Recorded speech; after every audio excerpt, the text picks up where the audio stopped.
Okay, welcome to this Inwards and Upwards show. We got a very special guest with us, Alison Blackler, today. But before we get into that, I just wanted to share something that happened with me with my journey. On Saturday, I went to a Krishna consciousness meeting, and they were talking about the age of hypocrisy, which is the age that we're living in at the moment. They call it the Kali Yuga. And it took me back to the time when I had an enormous discussion with my brother, one of my older brothers, about hypocrisy and working it out for myself, saying, this world is just full of hypocrisy. Even myself, I was saying, this is just completely hypocritic, being hypocrites all the time. And this speaker was speaking about it, and it took me back to that conversation I had with my brother in that meeting. And it was quite an amazing feeling, because I felt like I'd shifted part of me and it's gone, just disappeared. And I felt a little bit lost there, which is a bit unusual for me, and also a little bit lost for words, which again can be unusual for me. So it was quite an incredible experience. And since that time, since Saturday, I've kind of been reintegrating myself back into my physical being, as it were. And I've changed from that, seeing that whole cycle come to an end, and actually cleaning it and clearing it and making it better for myself, which is what this journey is all about. And I'm really pleased that Alison's here tonight and going to be sharing her journey. So please give a big Bright Beings welcome to Alison Blackler. Sister. Hey! Brilliant. Can you hear me okay? Yeah, very good, very good. Brilliant. So it's lovely to see you all tonight, and thank you so much to Peter for sharing this space with me as along with yourselves. I hope to just share a little bit of my story that might just help resonate with you, might help you, might meet you somewhere on your journey. There might be a similarity, as I'm sure there will be. I want to start just sharing a real little bit about me from being very young. And I, for whatever reason, was unsure of myself. No, in fact, I'll reword that. There was lots of reasons why I was very unsure of myself. I certainly wouldn't have been anywhere near as confident as I am today when I look back at my old self, which I can't even recognize now. But there was lots of reasons why that was. My parents, in their own style, quite old-fashioned, criticized me for everything I did. So I learnt to be quite self-critical because they were so critical of me. And then when I got into my teens, I suppose, as it is, life's quite hard when you're a teenager anyway. But I definitely made it really hard for myself. I was looking for love. I'd never been told by my parents that they loved me. So I was always looking for something, looking for answers. And through lots of struggles, kept going down the wrong path to find the answers. And as you do, lots of different stories, which I can share. But I'm sure you can kind of guess I was in different friendships, different relationships as I became a bit older, looking for the answers. And then when I was in my early 20s, I realized that there must be another way, but I didn't know what that way was going to be. I started reading some books. There wasn't a lot around. There wasn't the internet either. So it was hard to find my troop, find my people, because they weren't there. And lots of my friends weren't necessarily in the same place as me.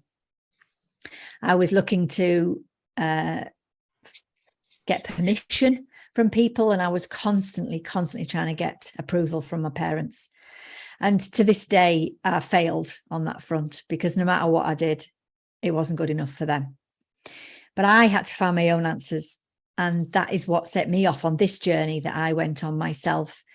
I set off to train to be a counsellor, looking for answers, not particularly realising that that was going to end up being part of my work, my career. I just needed to find answers. So that's what I did. I trained and realised that I was fascinated by people, fascinated by myself, fascinated by the challenges that I faced. And that was the beginning, really, of where I am today. So we're now talking 30 years ago. And in that time, I've been constantly looking for answers, still training in different ways. I'm trained as a coach, trained in NLP, all sorts of different ways of being able to make sense of your mind. And then my business now, and I'll share a little bit about my other work before that, but my business now is almost my own journey living out. So I've written 2 books that are self-help books that are basically got everything I've learned on my journey to get me to where I am today. And I think that in itself, so we need to hear from people who've done this, because, and I think a group like this, you're obviously already on that space where you're looking for new things, looking for answers. But for me, it's about sharing that and helping people from wherever they start realize that actually you can, because I'd never thought I would be able to do anything like I'm doing now, back in the day, if you like. So that's a little bit of like the kind of personal journey. And I know Peter said hold questions or whatever, but obviously I'm interested in kind of what that means to you all. And I would love to hear if that resonates with you all, because I think there are so many people who think they are on their own with some of these challenges. And one of my big messages is, we're not. I did a workshop this afternoon with a lot of people who are working for a council, and we were talking about having difficult conversations, and just hearing the others say, oh my gosh, you all feel the same. It was like a relief, a big relief for people. So I guess I'm interested in, does that resonate with people to start with? Where are you all on your little journeys of life? I can say it definitely resonates with me. I had something similar. My parents didn't criticize me, but they belittled me and just ignored me most of the time. Right. And I suffered from horrendous embarrassment, easy embarrassment, even to the day today. I still can't control it. And I also reached out to the wrong people, who thinking that, again, like you say, looking for love, really, approval, that sort of thing, and often made big mistakes in my life because of that. I'm lucky I've stayed safe, really. So I'm really interested to find out how you, because my parents are dead anyway now, but the damage seems still to be there underneath, really. Sure. Well, our past does define us if it is still kind of inside us, if you like. And for me, one of the ways that I made sense of it all was to be able to accept that it had happened, but also to look for the things that I could learn from it. So I now look at my parent, the way I was parented, and see all the things that I've gained because I was parented like that. Not see it as it's all a problem. Because that was my biggest shift, was realizing that it wasn't them that had made me do the things and be the person that I was. It was how I'd interpreted it. And just being able to see the good things. So some of the good things for me personally, where I am fiercely independent. And that has come because of the way I was parented. Yes. So I've reframed kind of how it was for me. And I've seen it that all my good points that have come out of that, and not see it as all the things that I used to identify myself as, which was somebody who was very unsure, somebody who couldn't make decisions, somebody who didn't really know what love was like. I've changed up how I identified with myself. So I don't know whether that helps a little bit, Jan. I mean, obviously it's a journey. It didn't take me like a few days to do this, to get to where I am now. It was a massive journey, and it's still a journey now. I'm still, every day you learn something else about yourself. But for me, it's about, and it's being kinder, I think, being kinder to yourself while you're learning to let go, because your brain will be holding on to this stuff and screaming at you saying, no, don't put yourself forward, or don't, if you're told, for me, one of my biggest challenges, it was that I was often told how to feel. So don't cry, don't feel like that. And we'll talk about it when we get home, was what I was always told. And no one ever came back to me. No one ever talked to me. Okay. So I was looking all the time for, how do we find answers? And I suppose that's, again, I've turned that over. I've realized how important it is for us to be honest and share with others, so that we can connect and get those answers. So I've done the opposite. My mum, again, hates what I do for a living. She thinks it's all a load of rubbish. Because I'm talking about it, and she doesn't like that. No. Not her style, and that's fine. That's not her style. I there's no judgment on her part, but that's just where she's stuck. And I've gone the total opposite and written 2 books about it. And I think if she ever read them, she'd squirm. But she wouldn't read them. So there we go. Okay, thanks, Jan, for sharing that anyway. Anyone else feel? Oh, sorry, Peter, come on. Yeah, it's my parents. I came from a really idyllic childhood up until the age of 10, where my parents encouraged me to do art. They encouraged me to be gregarious. They encouraged me with sport, and it was phenomenal. But I didn't like being in big groups. I was really, really horrendously shy. But I loved to see big groups playing and be happy with each other. And I used to come up to my bedroom and look down at the full garden, because it was always full, because we had a swimming pool, we had games and everything in the garden. And it was absolutely wonderful to be around. But it was nice to dip in every now and again just to experience it. But it was the shyness that really was weird for me, because now I'm completely the opposite. I'm not shy at all. I'm really pioneering in that respect.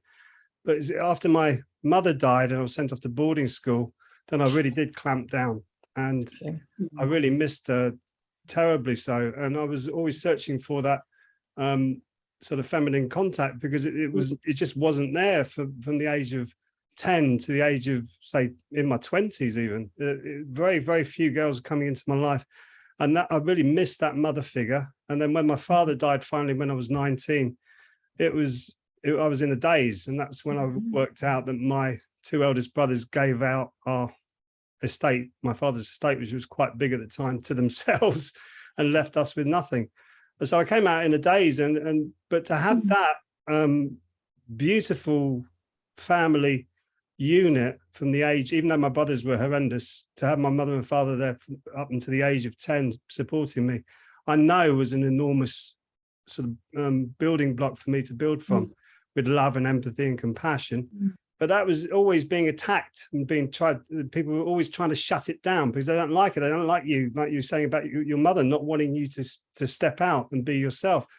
We get that all around in our lives. And I remember when I first set up my Ki Gong, started doing the Ki Gong practice. We do a lot of tapping of the body and tapping the danjon and all this kind of stuff. And I was embarrassed to say to people, yeah, I tap the body. Now I couldn't really care at all. It's like, I don't care what people think, it's what I think. What I think, as long as I'm not hurting or harming anybody. And I think really that stems from me back in that child, that little boy again, coming back out into the world and saying, you know, actually, I'm okay. I'm okay. I did okay. I survived this, and I'm not broken by it. I've learned so much, and my wisdom has grown from this. And that's what I think it can be looked upon as a blessing, that we have this negative energy in our life, which is what part of the dream method is, discovering that negative cycle and then turning it into your positive, because it drives you somewhere else, which is what you're saying. So that is definitely what I'm saying, for sure. Yeah. I think the other complicated thing about humans is that even if you've had an idyllic childhood and an idyllic upbringing, we will still have challenges. So I'm not saying that I turned out like I did and then I've become like I have, because of it's going to happen. I mean, sometimes when I talk to, you know, younger people who've got young children, you know, they get very worried then that, oh my God, what you're telling me that, you know, I'm gonna affect my children. Yes, you will. I mean, there's no doubt about it. We will all be affected by ourselves and the way that the brain processes, no matter what your childhood experiences were, no matter how you were parented. It's a fact. And I think it's a lifelong challenge for most adults to be able to kind of almost work that out. You know, so for some of you, you might be thinking, oh no, you know, I had a lovely childhood, and it doesn't mean to say that you haven't now got issues. I'm just saying sometimes we do, even when it's idyllic. So it is quite complicated how we process things. Yeah. Does that make sense for everyone else as well? Definitely. Yeah. Yes. The very fact that if people have normal, I don't know what you think about this, Alison, but if people have normal lives, most people haven't. So, exactly. You know, so what's normal? I know, well, whatever we consider normal, but you know, comfortable lives, they then can't relate to maybe 90% of the group of the people they're in. So we've all got a challenge, you know, whatever we've been through. Sure. So, and also I ended up doing counselling, grief counselling, all that sort of thing, because of what I went through. I also try and help people to understand the people who have abused them. Because if they can do that, understand that person's life, it doesn't condone what they've done, but it helps to understand that person and why they hadn't dealt with their stuff and they'd offloaded it onto you as a child, you know, transference. Just coming. So, yeah, sorry. Yes, it helps to learn to forgive. Basically, that's what I'm trying to say. Come to, sorry, it's interference. So yes, and that's what I have gradually got my head around, because when you've got a fractured family as well, you've got challenges from siblings who want to control you because you've been badly abused, and they have been in similar situations themselves. Almost what they see as the weakest person, they try and control you, and it's very difficult to get out of that control when you've had such a controlled life. So definitely. yes, it's yeah, if you're alive, you need help, I think. Well, I think we are very complex, sensitive beings as humans. And I think, you know, we will all have some level of something, our self-talk, our doubt, our imposter, been talking quite a lot recently about imposter syndrome, if you can identify with that. You know, it is partly just the way the brain is wired. We are going to be constantly putting ourselves into that protection space. What if? You know, that kind of thinking, overthinking things. You know, it is part of the way that we are wired, for sure, that you know, we are constantly dealing with. And I think that is always the challenge, isn't it? And it's, for me, it's finding those little ways for you to make sense of your next bit of I always think it's a bit like, you know, often people use the metaphor like an onion. You know, when you first start exploring, it's quite fragile. You get the first few layers off, and then you can slowly keep going a bit further and a bit further to explore how you are. But I think coming back to something Peter says, and something that I'm absolutely massive on, is being yourself. That's what I wasn't being. I really wasn't being myself at all. I was trying to be what everyone else wanted me to be, and I was miserable. And that, being able to celebrate that, whatever that is, whoever you are, that to me is the ultimate goal and the ultimate outcome, really, that we want. Yeah, I want to bring up on that normal. What is normal? I'm actually putting a conscious music event together and speaking to musicians from around the world. I just spoke to a musician called Masood Taj, who was a Sufi, who was raised as a Sufi in northern Tehran, and came over to California, I think it was, just at the time when they were sort of breaking up the apartheid, sort of the restrictions in America. And he said he couldn't believe the hatred that he saw there, and it really took him the other way. And he's living, personally, as far as I'm concerned, a normal life. He's looking after thousands of acres in the middle of Tennessee with his flute. He's playing his flute all the time, taking people into the woods and sitting there meditating with his flute music. And that's his life. That's what he's doing. And he feels that his service to humanity is playing his flute. And that's all he does. That's his life. He goes in and out of the woods, and he does these conferences where he goes and does his sound healing and sound toning. And that's his life. That's normal to him. So to other people that go, wow, that sounds amazing. But he feels that this is what he needs to be doing. And hats off to him for doing that, because I spoke to him and he's just such a beautiful human being. And he will be appearing on this conscious music event that we're going to be holding in January. But that, to me, is like, what is normal? When we all ask what is normal, it's about us, like you say, unpeeling the onion, or they say in the Tao philosophy, polishing the diamond or polishing the mirror in Islam. It's about you shining as a human being. So yeah, what is normal? That's a very big question.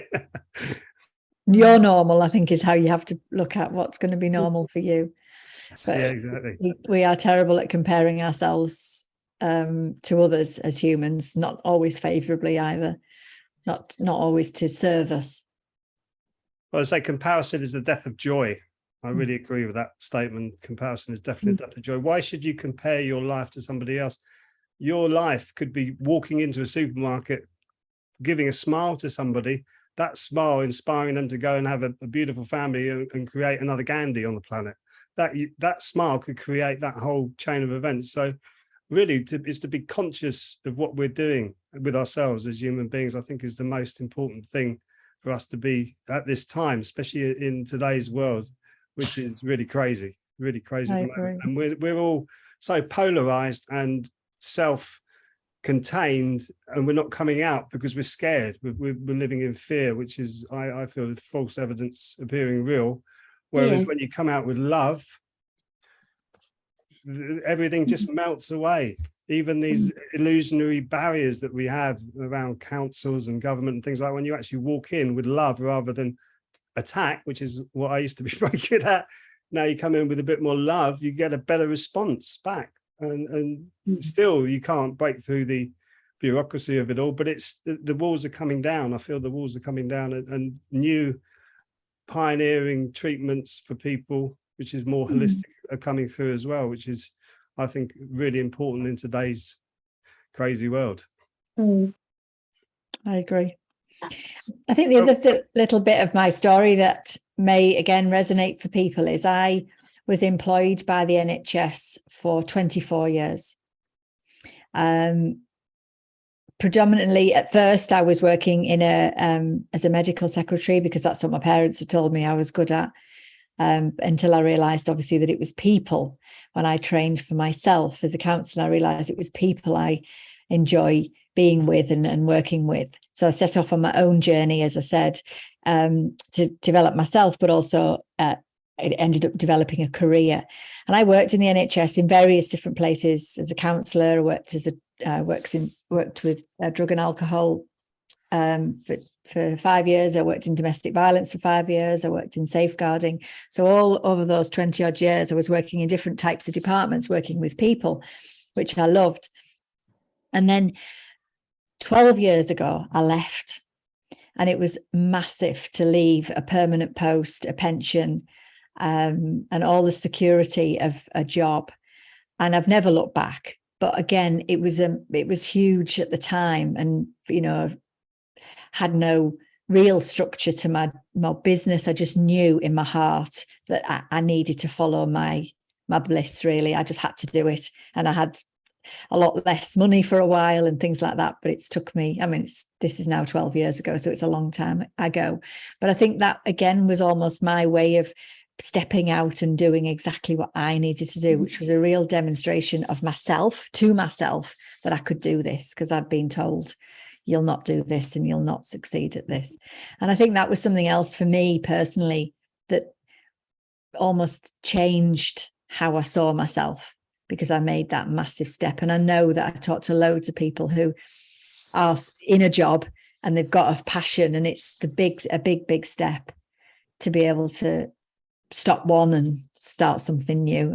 And not easy to do. I did do it in the recession as well, so oops, I managed to do that. But if you can imagine, I bet you can all have a good guess what my mum and dad thought about me leaving the NHS. Yeah, went down like a lead balloon. What on earth do you think you're doing, young lady? Totally and utterly said I was crazy. But yes. But again, I'm not sure whether any of you kind of feel that that's where you are, or you've got a thing to follow, because, people often talk about following your passion, don't you, where your heart is.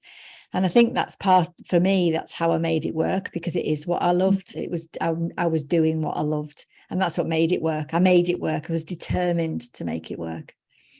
So that was a big, massive step for me, one of which I would never have been able to do had I not found some of my own answers for myself. But it's that drive. It's the drive inside of you, isn't it, that makes it happen. If you want it to happen, it's the drive. And that's what happened when I decided to walk away from the music, from the sales world, after having that conversation about hypocrisy with my brother. and I can't do this sales world anymore. It was great money. I was expected to make great money because of my education, and then I just literally took my keys to the flat I had the mortgage on, put it through the estate agent's window, drove off in my car and declared in the car, I am a professional musician. Whoops, what am I going to do now? It's like, and then I just went from there, and it was a lot easier in those days to actually be free. It's a lot harder now with the financial restraints that we have on us, but then it was a lot easier, and that's why I feel it's more difficult for people to follow the passion now, but you can do it if you really try. I think so. Yeah, and if I changed from being a musician to like doing coaching and Ki Gong instructing, and that was difficult as well. When I first started, there was a hall of like 1 or 2 people. Started every Sunday morning. Jan and myself would go into the class. 2 or 3 people would turn up every Sunday, and then we kept working at it. And I think the biggest class we had there was about 34 people in one go, which was filled, packed to the rafters, and it was such an amazing energy. And I've kept that going with some of the classes that I still do, but it's because I love doing it. I love going into a room and seeing someone walk in with a big, heavy burden on their shoulders and then walk out feeling light as a feather. I just love doing that for other people. And they love me doing it because I love doing it. And I think it's when your passion shines through you, like you say, it will take you to places where you never thought you could get to, but you just got to keep working at it over and over and over again.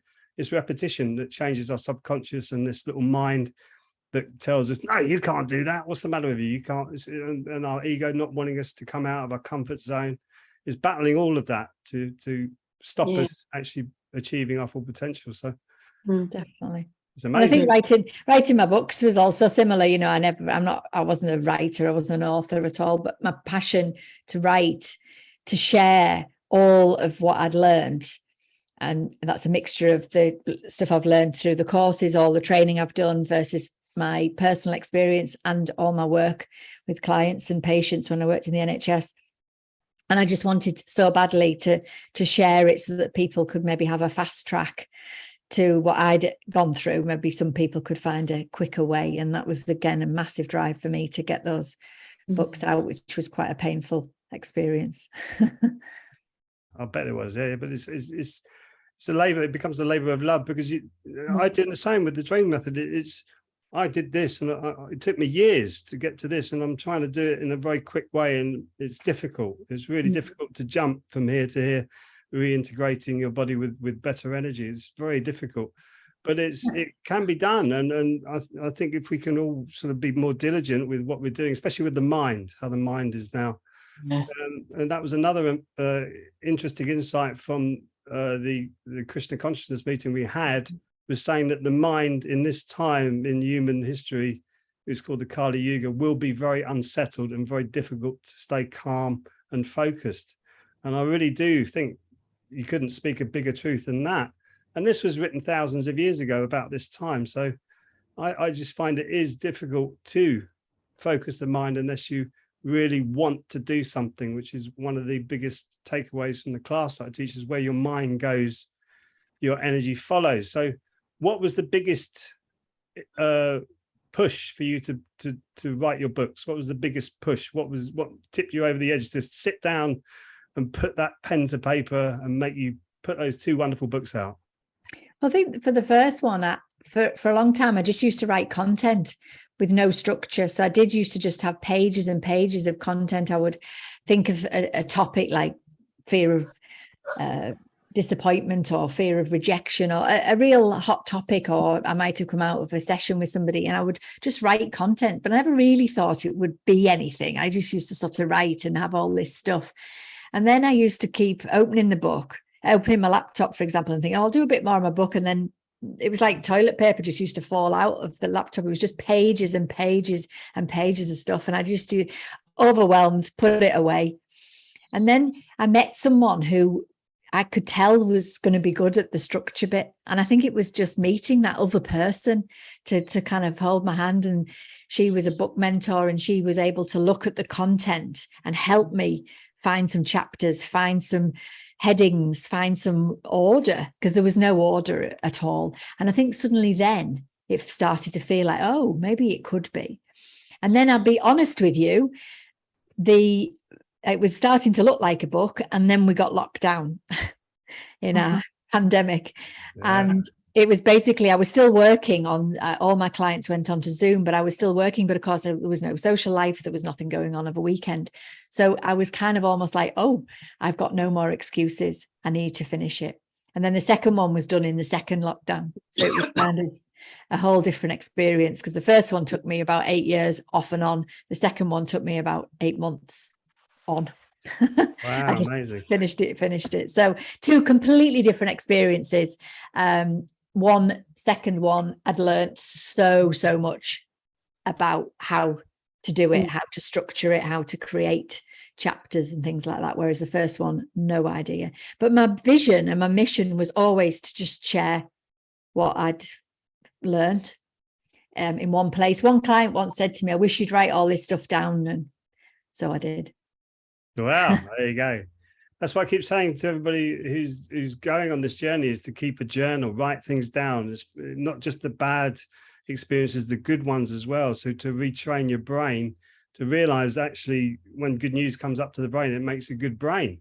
Yeah. So you got the neurons transmitting information from your gut and your heart, and it's just sending information continually up to the brain, which is why we focus on the lower danjon really in the Ki Gong practice that I teach, is to really get that area of the body very healthy. When that becomes healthy, the brain actually starts to become healthy, and you get that water up, the cool brain that you want. And the trouble with today's world is our heads are very hot because we have too much information and too much intellect going on. And then when we turn that into information and share the our intelligence rather than our intellect, we stop cutting, because intellect is very cutting, and we start to give from our intelligence, because that's our natural way of being as human beings. It's the conditioning that puts us into the intellect and the way that we're brought up as children, completely in the intellect. And I do that with a little exercise, just pushing out with your palms and fists. And then when you get people, especially the elderly people, come into the body with the palms and fists, they can't do it. They can't do it because their minds are so trained to go out. And that's what I find really important, is to start to understand the mind a little bit more. And it's a wonderful, wonderful tool. It's a hopeless and lousy master. Brilliant. Yeah, we definitely didn't come with a manual, did we? That's what we're doing here, Alison. We're figuring this out together. That's fantastic. Love it. Yeah. Anybody got any other questions for Alison, or comments, or? No, I understand. It's Yvonne here. Can't see you. Oh, I don't know why that is. That's okay. How are you? All right? You good? Yes, thank you. Yeah, it's a bit of a strange feeling. I should be moving on Friday, so 2 more days in this house. Wow. So it's a very strange feeling. Yeah. But lots of things came up, and last week a thing came up. I did some healing Reiki on myself, and I had some given, and a barrier came up, and it like you're saying about the boarding school and parents and things. My parents gave me everything, but they gave me everything that I didn't particularly want, like the career I didn't want, as we've been through that before, and sent me to the boarding school. And the barrier that I've had that it's breaking down now, was the day they took me to the boarding school. Lots of the other kiddies and their mums and dads were all in tears because they were saying goodbye, and I couldn't do that. This barrier came up and said, you've got to be strong. And my parents were strong as well. And I've had that strength there ever since. And I've had to learn how to break it down and give myself permission to have my feelings. But I thought I had to be brave for everybody else, and not upset people. And it's been hard. It's made a hard life. Now I've got all this sensitivity, and there's a bit of grieving this past week, and I've thought, so sad. And someone said, you've had that house for 41 years. Yeah. And suddenly I'm moving out of it. And this was my matrimonial home. But I'm here on my own now. And I've been here 23 years on my own. And now suddenly I'm going somewhere totally different, 300 miles away. And it's kind of scary, but it's good. It's the right thing to do. But all this emotion stuff is coming up, and I think I'm actually entitled to it. I don't have to sort of block that off anymore, because there was always that principle of behaving. And when I went to the boarding school, of course, they were teachers, and they were all single people, never had kids. So there was no love there or understanding of children, and there was no affection. You didn't get tucked up in bed, into bed, lights out. And if you talked after 9 o'clock, you couldn't go home for the weekend and all that sort of stuff. Yeah, it could be really hard. So I've gradually found this, especially this past week, that I've started to break that down, and I don't need that barrier there. I don't need that protection, because it's okay to be me. And I thought, and I've felt a bit better about myself anyway. I've sold this house on my own, and I've had to say, I didn't know how to do this. And it's not a failure, which I thought it was. I don't know how to. I've never sold a house or bought a house before. And I've actually done this privately. I've sold it privately. I got rid of the estate agent because they didn't do much good. And I've done it on my own. And there were bits that I've not known. And I've actually had to say, I didn't understand that bit, like the completion and all that stuff. I didn't know about all that stuff. And I've had to learn, and I've had to forgive myself for the fact that I didn't know. So I've stopped criticizing myself for should have known better, because why do we have to know everything all the time? Well done. Massive well done. Yeah, brilliant. Well done, Yvonne. That's amazing. Well done. And own your grief as well. Own your grief. Yeah. Own it. And you know what to do? Get your lung meridian working. That helps with grief. Yeah, thank you. Oh, lots of self-care, I think, sounds like is needed as well, while you're trying to do all these big things like moving house. It's huge. Yeah, amazing. That is brilliant. You give me goosebumps, Yvonne. That's fantastic. Because that's the house is up, it feels strange here. I've got a knife and fork and a spoon and a broken plate. That will do me till the end of the week. Yeah, we're going through different horizons now. Different horizons. That's really good for you. Really good for you. Thank you. Let's hope you find lots of happiness there and lots of people that you resonate with. Well, I've got family there, which is great. Good stuff. Good Yeah. stuff. So, Thank you for sharing. That was really special. Yeah. Thank you. Anybody else got any questions, comments? Sylvia. Alison, can I ask, apart from your learning, we sort of get spat out in our 20s, like you were saying, for better or for worse. It's sort of like it's a sort of new consciousness, isn't it? You've got the teenage years over and done with, and there you are with your hang-ups, and work your way through them, or freedoms, whichever they may be. What have you found outside of counselling, NLP, CBT, all the usual things that you would have gone through? What have you found personally that has helped you grow from inside? Not from history, not from learning, from you. Good question. Oh, am I asking the impossible? No. I'm really I'm really enjoying the question and just thinking about what is coming up for me in answer to your question. I think it is something as almost simple and fundamental as actually trusting myself. I just think with everything, I knew all the I learned lots of the sort of strategies and things, but I think there must have been something in me that started to realize that even if I made the wrong mistake, I would learn something from it. And just, I think the depth of where I had to go was to just trust myself that I was going to do what I needed to do. And that wasn't always, I didn't always get it right. But actually I think that's what's come up when I was just thinking about that question. That's a good response. Yeah. Just trusting myself. And I haven't always got it right at all. I always think it's that, that self-fulfilling prophecy, isn't it? whatever my mum and dad and the people around me were telling me I was going to be, there was a risk I was going to become that. And I had to break that and trust myself that I was going to do the right things for me. And those weren't, like I say, always the right thing, but they got me to the next step of my journey. Yeah, I think that's. Thank you. Sometimes doing the wrong thing doing the wrong thing makes you realize what you do want. And when you go in the wrong 100%. direction, I don't want to go in this direction, I want to go this way. And these are important lessons for us to be diligent, which is the integrity, but to be diligent, like the second level of the Tao philosophy, to be diligent in your life, to watch what's coming around. And say, no, I don't want to do that again. That was awful.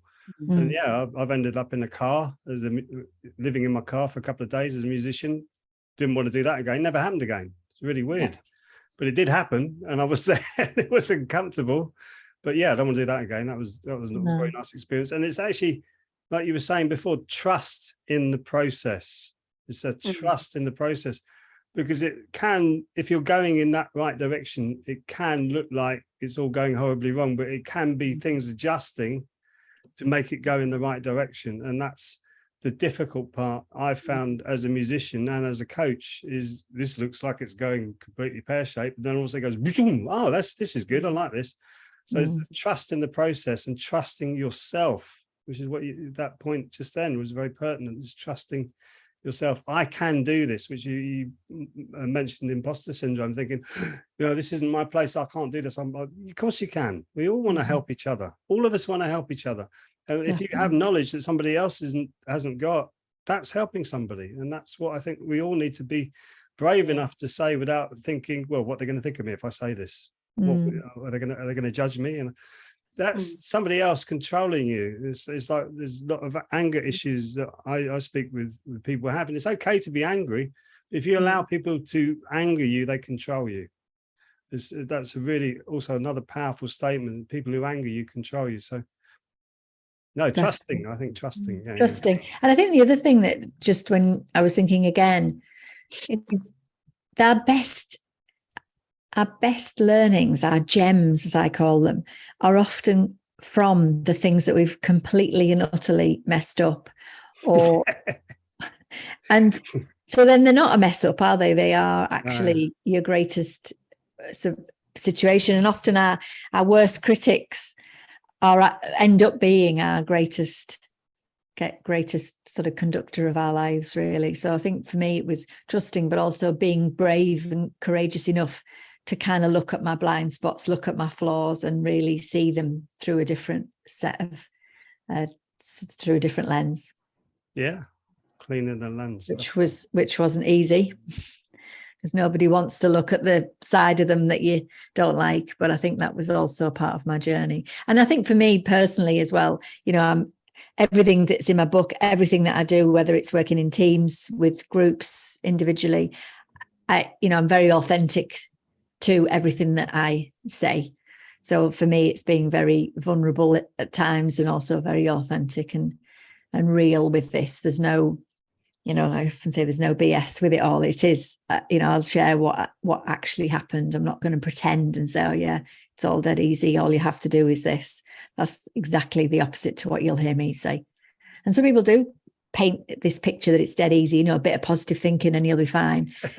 Yes, we need to make sure we're conscious of what we're thinking about, but let's be real about actually how hard it is, because this piece of kit up here is very powerful and will have us thinking all sorts of things if we're not careful. Sorry, I saw a saying the other day, the beauty of being true to yourself and true to everybody around you is that you never have to remember what you said before. Yes, this is very true. Very true. And another one is not trying to heal too quickly, which I'm looking at that a lot, because while people are thinking, why haven't they got better, they're blocking off another bit of time where they could be healing instead of worrying about healing. And another thing I was on, somebody said it's better to climb Everest than go and land on the top in a helicopter. I thought that was lovely. It's very true. People want to hang out at the finish line and they don't want to run the race. They just don't want to run the race. They want to hang out at the finish, like, oh yeah, I've done it, it's all done. But what have you learned from that? Is you don't learn anything. You run the race and you fail at the race and you keep trying and trying round and round again. It's the most difficult bit, the race. Yeah. It's not the end, because if you get to the end and you feel okay, you probably think, oh, am I okay, don't you? So, yeah, definitely. It's, to me, it's about tuning into the higher consciousness of ourselves, and our brain is all equipped to do that for every single one of us on the planet. And when we start to do that, start to tune into these higher vibrations, then life looks a lot different. So there is a reason for that. And there's a reason why we're here and we're going through this process now. And I really do believe it's to tune into the higher vibrations of what this world has to offer, to go into a deeper concept, which would be reincarnation, is to actually choose a higher planet, or if not, actually get off the reincarnation tread to move ourselves into somewhere a lot more peaceful. But if we're not peaceful in our soul, because of the experiences we've had, how can we expect to move into a peaceful place? It's a bit like having a too loud a voice when you walk into a silent monastery. It just wouldn't work, because your voice would be resonating around the room. You'd have to learn to be silent to go into that. So to me, this is like a process we're all going through, guiding each other back home, which is, to me, is a wonderful process. And when we come out from the heart in that respect and looking at it from that dimension, it's all beautiful. Everything is beautiful. Even the trials and tribulations that we're all going through, it's all beautiful, because it's like, yeah, this is very nasty, and I'm really learning from this right now. I can feel this like a big pain in my heart. And I think this is part of the whole thing of this, is running the race, getting out there, running the race, and breaking down all these preconceptions that we have about ourselves, trusting ourselves, and not worrying what other people think. Yeah. I think giving that up was one of my best things, not worrying about what everyone else was thinking. Yeah. Realizing that actually everyone else was doing the same. I worrying about what everyone else was thinking. When I realized that, I was like, oh, maybe I'll stop doing that then, because it's clearly not serving me. Yeah. And I think the other thing as well, was we're all smiling and laughing, we all take ourselves way too seriously as well. Yeah. And I think just trying to find a bit of that sort of bit of fun, be a bit more childlike at times. I think finding that in us as adults is so critical. It's so critical for your subconscious mind. But we don't do it. We're all like, oh, I couldn't possibly do that. And I look back to my former self. I was definitely more serious, and now I'm just easy. Actually, my school report, when I was 12 years old, my school report, I've still got it. It says Yvonne takes her life and her life and her work far too seriously, even at 12 years old. But I did, and it's hard. It's difficult to turn it round, because that habit, you naturally do it, Sure. I think it comes also with sincerity.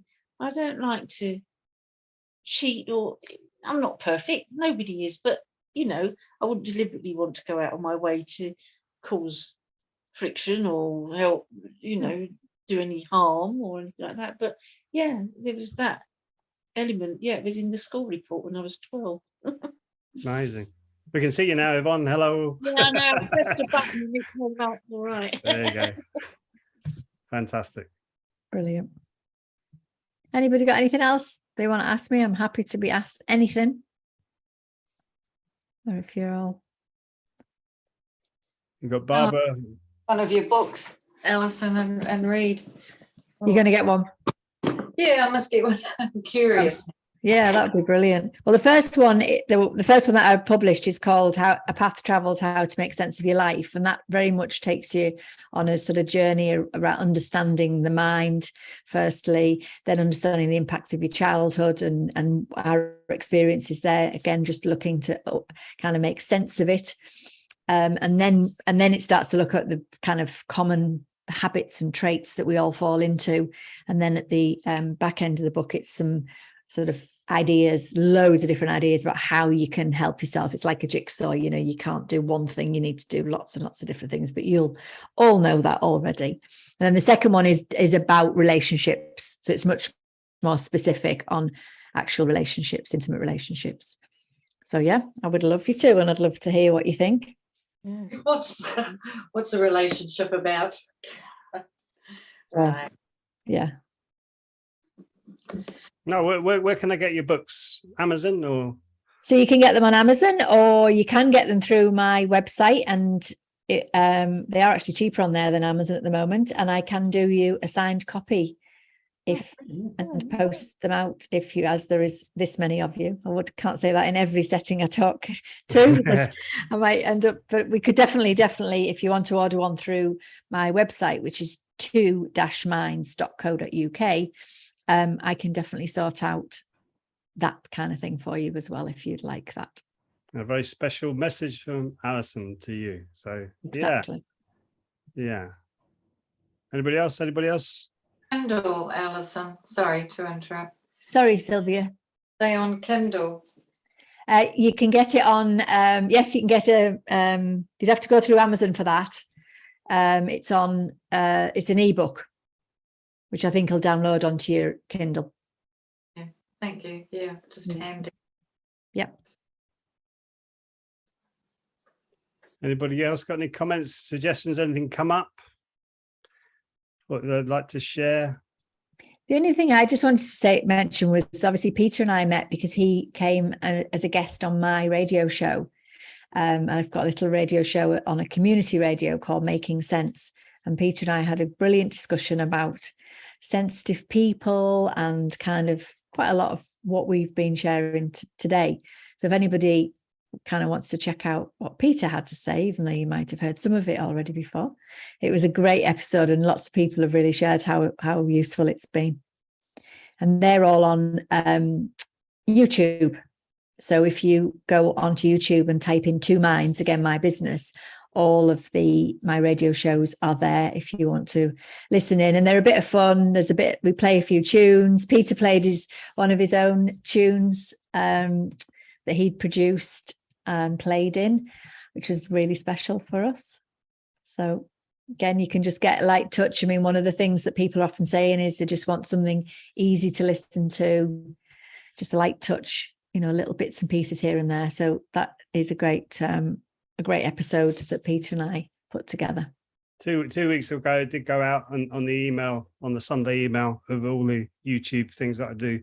I'm sure that link went out of the 2 Minds. So yeah, check it out again. There's some interesting conversations on there. So yeah, stuff. Well, I have different guests each time, so there's a different topic for every 2 weeks. So you can subscribe for free to the YouTube, and then you'll get all the episodes as well.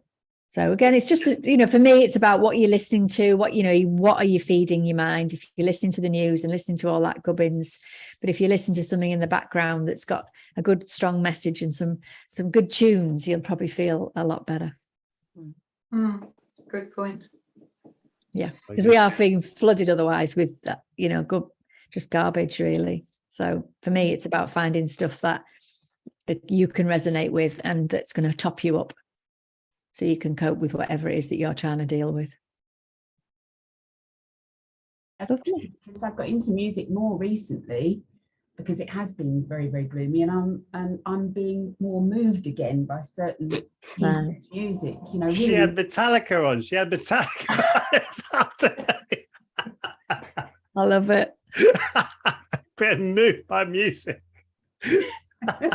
So important, though, isn't it? Joking aside. I had in my show, what I've tried to do is to connect the songs with the topic, and a few people have made the point of giving me some feedback to say it's really made them stop and listen to tunes again, the message, what's behind them, and it is so important. It really, music is an absolute gift to us all, from the mind to the mind as well as your soul. It is wonderful. Absolutely wonderful. I have put a request in to be a guest again on to promote this conscious music event, Alison. Also, we talk can do about that. Sound healing as well, sound healing and resonance and vibration, all that kind of stuff. Which is really Peter, you'll be very welcome. We'll sort that out. Yes, that'd be good. Anybody else got any questions, comments, suggestions? I just want to say it's so lovely to hear your story, and I'm excited to get your books. Oh, thanks, Barbara.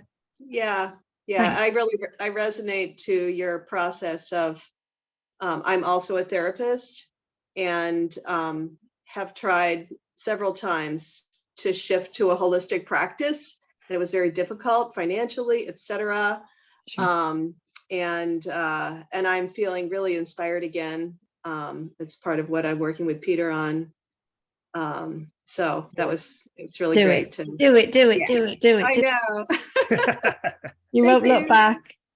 Yeah, I Oh, know. lovely. Yeah. So thanks for the Exciting. encouragement. Oh, you're welcome. It's exciting. Peter, you know that song you played to us last? You played one quite a while ago, and you played us one last time. I don't know what it was. Just lovely, and you perhaps should do that on Alison's show. Well, which one I was think it? was it not Love or Fear or something? I can't remember what it was called. Or you don't know which one it was. It was perhaps somebody else can remember. It was the last one you played to us. You've only played two in this group recently, I think. So the second one was really, it really touched my heart. So I thought it might be healing if you could do that on there. Yeah, of course. Was it the illusions change, love stays the same? Was it that one? It might be. It sounds awful. I can't remember it because it impacts you in your heart. You don't necessarily remember the words, do you? But yeah. I've just popped the YouTube channel in there so that everyone can easily get it. In the chat, YouTube channel. In the chat. Yeah. Yeah, I can finish off with a song. Anybody else want to share? Nat, I can see you there. Natalia in Scotland. How are you getting on? Hi. Yeah, thank you so much today. I'm more listening than sharing, of course, as you realized. But thank you for Alison. Thank you for being here. And I was lovely to hear your story. I've got a lot of in common, as you mentioned. Thank you. I shared sentence about what I felt that it was very common is that I would call quite strictness in being raised from your parents that I also experienced on a very high level. And perhaps that makes me kind of come back to my memories very remotely here listening to you all. Yes, I think it's a fact that it's very, very difficult to get out from these traumas and then only, make the space for good things to happen and work on it.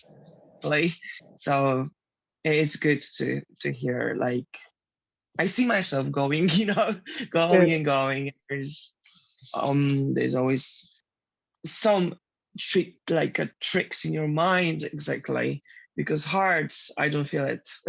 I don't feel tricks towards myself, even in my heart, if I focus on it. But then my mind is taking over sometimes, and a little piece of overthinking is just too much. Sure. And that's like a work. So I would reach out for, yes, definitely, to also read your book. And I wouldn't know you if Peter wasn't inviting you. So I'm so glad, because obviously there are so many books in this world and I wouldn't have an idea.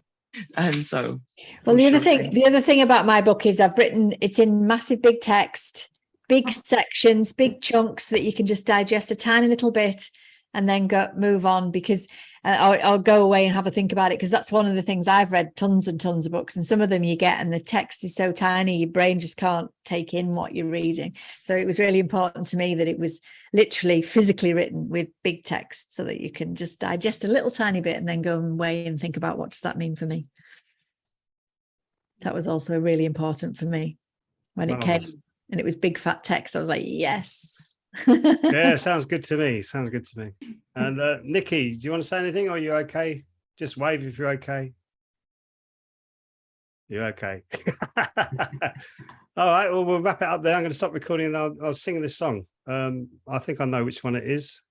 So we'll I was thinking, Peter, if you could not play it on Alison's thing when you go on the radio, because more people will hear it. That's what I meant, really.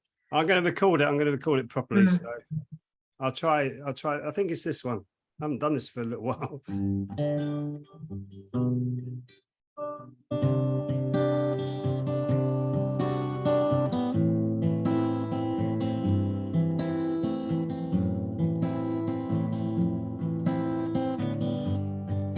illusions change, love stays the same. Live through your heart, let go of shame. Don't look outside looking. There's no original sin. The pain held from the past was never meant to last. Sometimes it's hard to see the righteous way. Sometimes it's hard to be the one who has to make the change.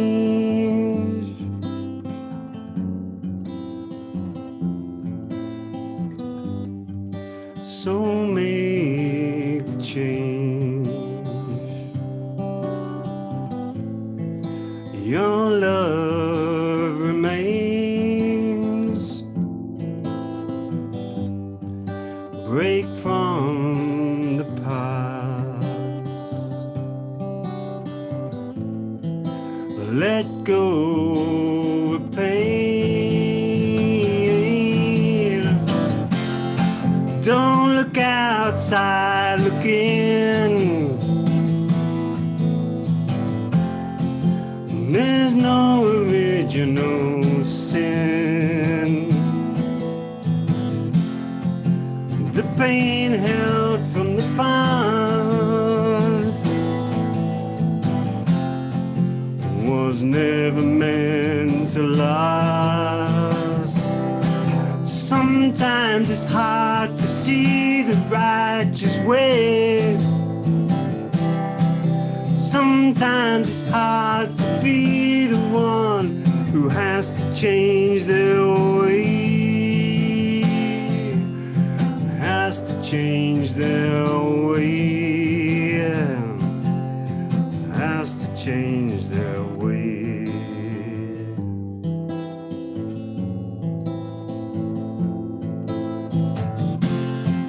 Don't look outside looking. It's deep inside of you. Don't look outside looking, looking, looking. Don't look outside, don't look outside looking, looking, looking. Don't look outside looking, looking, looking.